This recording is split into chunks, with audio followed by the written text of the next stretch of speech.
इसके फेवर में हैं। हम चाहते हैं कि कानून जो है वो लागू हो, और उसके पीछे रीज़न भी है। आज की डेट में तो आप माइनॉरिटी समाज भी उठा के देख लीजिए, आपकी अगर दाढ़ी है, टोपी है, तो आपकी मॉब लिंचिंग हो सकती है, और उसके लिए आपको लास्ट में जिन्होंने मॉब लिंचिंग करी होगी, अगर वो पकड़ भी जाए तो ये कह दिया जाता है कि जी वो मॉब लिंचिंग द्वारा नहीं, उस व्यक्ति को हार्ट अटैक आ गया था, उससे वो एक्सपायर हो गया। मनुस्मृति के ज़रिए से इन्होंने क्रिएट करा दुनिया में कि लोगों को बांटा जाए, और उस बांटने के अधिकार से घर में बैठना अलाउड नहीं है, पानी पीना अलाउड नहीं है। आज की डेट में भी आप जूतों में उनको पेशाब पिला रहे हो, ये कहाँ की सभ्यता है? ये बीजेपी का प्रोपोगंडा रहा है कि वो इस तरीके की कमेटी बनाते हैं जिसमें कोई हल नहीं निकलता। जैसे कि आप लेकर आए मुद्दा, लेकिन मुद्दे को अटका दिया। आप वो जिस समाज से आती है कि उस समाज के कल्याण के लिए कुछ किया या करने की कोशिश कर रही है या कर पा रही है, या वो जिस पद पे बैठी हुई है उसकी गरिमा को बरकरार रख पा रही है, तब जो सच में उनको फैसले लेने चाहिए, क्या वो फैसले ले पा रही है? नहीं ले पा रही है। वो एक डम्मी कैंडिडेट की तरह बना के बैठा दिए गए हैं। लेकिन आज दिन तक राष्ट्रपति को डम्मी कह रही है, क्यों नहीं कह सकती? नमस्ते, मैं शमी सौगन टीवी देख रहे हैं आप। इस वक्त मेरी मौजूदगी जंतर मंतर में है और यूजीसी को लेकर जो पूरे देश में बवाल मचा हुआ है उसको लेकर आज धरना प्रदर्शन यहाँ पर हुआ। यूजीसी कानून लागू होने की तमाम लगातार बातचीत की जा रही है। मेरे साथ इस वक्त एक महिला मौजूद है, इनसे बातचीत करेंगे और क्या कारण रहा यहाँ पर आने का। जब सुप्रीम कोर्ट की तारीख थी 19 मार्च को, उसके बाद ये निर्णय क्यों नहीं लिया गया, सुप्रीम कोर्ट ने क्यों खारिज कर दिया, तमाम चीज़ें हैं, तमाम सवाल हैं। सवालों के जवाब लेने की कोशिश करेंगे। आपका नाम क्या है मैम? मेरा नाम तबस्सुम फातिमा है और मैं दिल्ली मालवीय नगर से हूँ, और मैं कांग्रेस में भी माइनॉरिटी डिपार्टमेंट में। ठीक है मैम, सबसे पहले तो सुप्रीम कोर्ट पर जिस तरीके से पूरे देश पर बवाल मचा हुआ है, लगभग एक डेढ़ महीने से भी ज़्यादा इस बात को बीत चुके हैं, तो क्या मांगे हैं आपकी? देखिए, बहुत सीधी सी बात है कि ये जो कानून आया है इसके फेवर में है। हम चाहते हैं कि कानून जो है वो लागू हो, और उसके पीछे रीज़न भी है, क्योंकि इस इंडिया की जो एक सो कॉल्ड हिस्ट्री है, और उस हिस्ट्री में जब आप इस इंडिया की, ये मतलब बहुत दुख के साथ हमें इस बात को बोलना पड़ेगा कि जो हिस्ट्री में जो लिखा हुआ है ना, उसमें आप देखेंगे तो एक समाज को हमेशा से दबाया और कुचला गया है। और इवन आज कौन से समाज को मैम?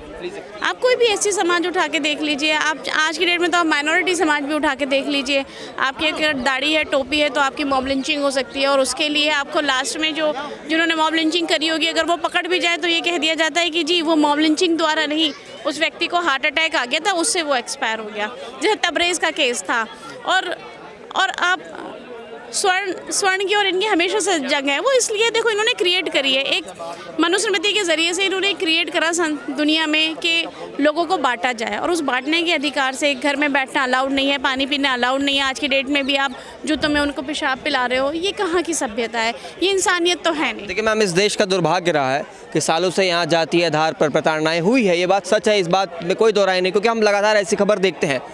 लेकिन सवाल वही है ना कि जब यूजीसी कानून लागू हुआ तो ये कहीं ना कहीं दलित समाज के लोगों के पक्ष में था, लेकिन जो कमेटी बैठाई गई, इसमें क्या सभी वर्गों का होना अनिवार्य नहीं है? बिल्कुल अनिवार्य है, बिल्कुल अनिवार्य है, लेकिन अनिवार्य होने से होता क्या है समाज में? मैं आपको एक बार बताऊं, आप इस समाज की कह रहे हैं, जब ये डिसाइड होना था कि महिलाओं की एज जो है वो एज लिमिट 18 होनी चाहिए या इससे ज़्यादा होना चाहिए, वो जो कमेटी बनी थी महिलाओं के बारे में डिसाइड हो रहा था, लेकिन उसमें सारे के सारे पुरुष समाज बैठे थे। तो हमेशा से ये बीजेपी का प्रोपोगंडा रहा है कि वो इस तरीके की कमेटी बनाते हैं जिसमें कोई हल नहीं निकलता। जैसे कि आप लेकर आए मुद्दा, लेकिन मुद्दे को अटका दिया।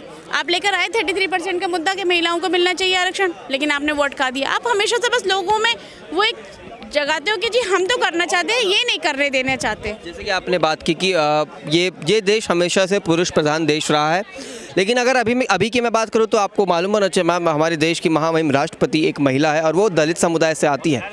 ये भी तो एक बहुत, मैं इस बात की बहुत रिस्पेक्ट करती हूँ, लेकिन मुझे इस बात का भी बहुत अफसोस है कि वो कोई ऐसा, आप एक बताइए, आप वो जिस समाज से आती है कि उस समाज के कल्याण के लिए कुछ किया या करने की कोशिश कर रही हैं या कर पा रही हैं, या वो जिस पद पे बैठी हुई है उसकी गरिमा को बरकरार रख पा रही हैं, उनको मंदिर में तक तो बुलाया नहीं जाता। उनके साथ मोदी जी खुद इतना भेदभाव करते हैं।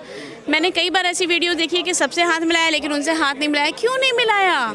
क्यों नहीं मिलाया? आपने उन्हें एज ए डम्मी बना के बैठा दिया है। उनका जो सही में उनके जो वो खुद के अपने हकूक़ पूरे नहीं ले पा रही हैं। मतलब जो सच में उनको फैसले लेने चाहिए, क्या वो फैसले ले पा रही हैं? नहीं ले पा रही हैं। वो एक डम्मी कैंडिडेट की तरह बना के बैठा दिए गए हैं।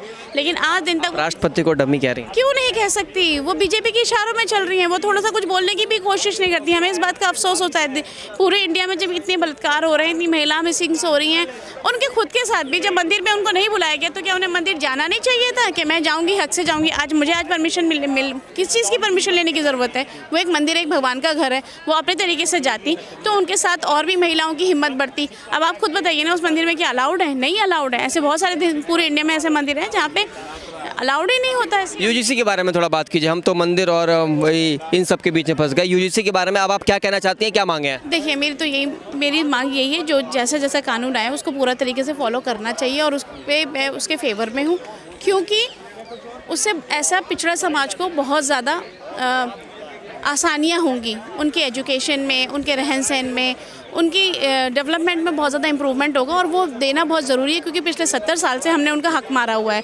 हम कानून पे कानून बनाते हैं, लेकिन एक्चुअल ग्राउंड पे उनको हक हुकूक नहीं देते। अगर ये कानून आएगा तो इससे समाज में जब ये लोग आगे जाएंगे, जज बनेंगे, वकील, जज नहीं है आज हमारे डेट में, आज की डेट में अगर ये जज बनेंगे, अगर ये इंडिया की मतलब मैं ये कहना चाहूँगी, अगर ये संवैधानिक पोस्ट पे बैठेंगे तो वहाँ से ये बहुत सही तरीके से फैसले कर पाएंगे, देख पाएंगे जो भेदभाव एक समाज के साथ में हो रहा है। जैसे आप देखो, ब्राह्मण समाज अगर बैठा हुआ है हर जगह, तो ब्राह्मणों को ऊपर ही ऊपर। हमारे देश में चीफ जस्टिस जो पहले के थे वो BR गवई साहब, वो भी दलित समाज से आते थे मैम। समाज से थे, लेकिन आपको ही पता है उन्होंने भी सरेंडर कर दिया था। आप अगर लगातार इस तरीके से जैसे कहते रहेंगे कि मतलब दलितों को कभी आगे आने का मौका नहीं मिला, तो सालों से जब आरक्षण मिला तो क्या आज तक कभी भी कोई दलित समुदाय से आता हुआ व्यक्ति आगे नहीं बढ़ पाया? आप कैसा कहना चाह रही हैं? नहीं, तो परसेंटेज भी तो देखिए, बहुसंख्यक तो हम हैं, मतलब बहुसंख्यक तो ये हैं, लेकिन बैठते कितने उसमें? माइनॉरिटी में। मतलब एक दो का आप एग्जांपल दे रहे हो ना, तो फिर ये तादाद में क्यों नहीं है? मतलब मैं कोई डिस्क्रिमिनेशन नहीं करना चाह रही, मैं उनके साथ भी नहीं करना चाह रही। बातों से तो थोड़ा बहुत लग रहा है कि आप बहुत नाराज दिख रहे हैं। क्यों नहीं लग रहा होगा? लगना भी चाहिए और ये दुख होना भी चाहिए, क्योंकि इतने सालों से डिस्क्रिमिनेशन झेलते हुए भी तो आ रहे हैं। आप एक बार बताइए, जब हमें तादाद में हैं तो हम माइनॉरिटीज़ में बैठे हैं, तो माइनॉरिटी वाले तादाद में कैसे बैठे हैं? आप ये देखिए ना, उनके पास एक शुरू से एक उनके पास संसाधन है, उनके पास दौलत है, वो अपने बच्चों को अच्छी तरीके से पढ़ा सकते हैं, अच्छी एजुकेशन दे सकते हैं। जो SC कम्युनिटी के लोग हैं, उनके आप मोहल्ले में जाइए ना, उनके मोहल्लों की उनकी स्थिति देखिए। वो आज 25 गज के मकानों में रह रहे हैं और उनके पास उनके जो बच्चे हैं उनको पालने पोसने में जो आप ये देखिए, सबसे पहले ये कि जो पहले नौकरियाँ हुआ करती थी, अब उन्हें ठेकेदारी में बदल दिया गया है। तो ठेकेदारी से क्या नौकरियों के बराबर इनकम हो पा रही है? नहीं हो पा रही है। आबादी भी तो देखिए ना, आपने आबादी पर कभी सवाल नहीं किया? देश की आबादी आज पूरे विश्व में सबसे ज़्यादा है। क्या इस देश में इतने लोगों को रखने के लिए, खिलाने के लिए, पिलाने के लिए इतनी जगह, ज़मीन, इतनी सारी तमाम सुविधाएं हैं? क्या इस देश की इतनी इनकम है, प्रति आय इनकम है? तो आबादी, आप आबादी की बात नहीं करें कि इस देश में लोगों को आबादी भी कम करनी चाहिए? आप एक बात बताइए, आबादी ये भी तो सारा कुछ सरकार जिनके घर में हमने देखा है 10-10 बच्चे हों, तो ये नहीं है गलत? क्या वो हमारे देश विरोधी काम नहीं कर रहे? अरे आपने कहाँ 10 बच्चे देख लिए? हमने तो देखे नहीं। जबरदस्ती, आप जबरदस्ती कह रहे हैं। आज के समाज में अब आप नहीं मानेंगे तो वो अलग बात। कॉन्सेप्ट से चल रही है और अब तो लोग एक पे भी आ गए, ठीक है। अब आप पुरानी बातों को अगर उखेड़ेंगे तो अब योगी जी के कितने बहन भाई हैं, गिनिए ना, पहले वहाँ से शुरू करिए। देखिए, मैं योगी जी पर नहीं आ रहा, मैं कह रहा हूँ इस देश में अगर इस तरीके की लोग बातें कर रहे हैं तो आबादी पर भी कंट्रोल करना चाहिए कि नहीं करना चाहिए आपके साथ? बिल्कुल करना चाहिए, आबादी पे भी कंट्रोल करना चाहिए। देखना चाहिए कि आज की डेट में हम किस लायक है, किस तरीके से अपने बच्चों को पाल पोल सकते हैं। लेकिन सरकार की हर चीज़ों में देखिए, सरकार हर चीज़ अगर जनता पर डाल दो तो सरकार बैठी क्यों है? ठीक है, सरकार अगर नहीं मैनेज कर पा रही है चीज़ें तो हट जाए भाई। अब है पॉपुलेशन, चाइना की भी तो हमसे ज़्यादा थी, वो हमसे ज़्यादा डेवलपिंग, हमसे बाद में आज़ाद होने के बाद इतना डेवलप हो चुका है। तो आप चाइना से क्यों नहीं कर रहे हैं कंपेयर अपने आप को? आप हमेशा ऐसे कंट्री से अपने आप को कंपेयर करते हैं जो किसी लायक नहीं है। जैसे आप अगर पाकिस्तान का एग्जांपल ले लें या नेपाल का ले लें या आप बांग्लादेश का एग्जांपल ले लें, तो उससे हमें क्या लेना देना? वो हमारे लायक है, वो हमारी टक्कर में है। आप लीजिए ना चाइना से, चाइना तो हमसे बाद में आज़ाद होकर इतना डेवलप बन चुका है कि आज पूरी दुनिया में एक तरीके से देखा जाए अमेरिका बाद चाइना की, और चाइना की ही चल रही है, ठीक है। तो हम वहाँ पे क्यों नहीं पहुँच पा रहे? उन्होंने ऐसा अपना इंफ्रास्ट्रक्चर में क्या चेंजेस करे हैं जो वो आज इतने डेवलप है, और आज भी गटर में उतर के लोग मजबूर हैं गटर साफ़ करने के लिए। तो हमें ये भी देखना पड़ेगा कि सरकार जो करोड़ों का जो फंड आता है वो कहाँ चला जाता है, वो कहाँ गबन में चले जाता है।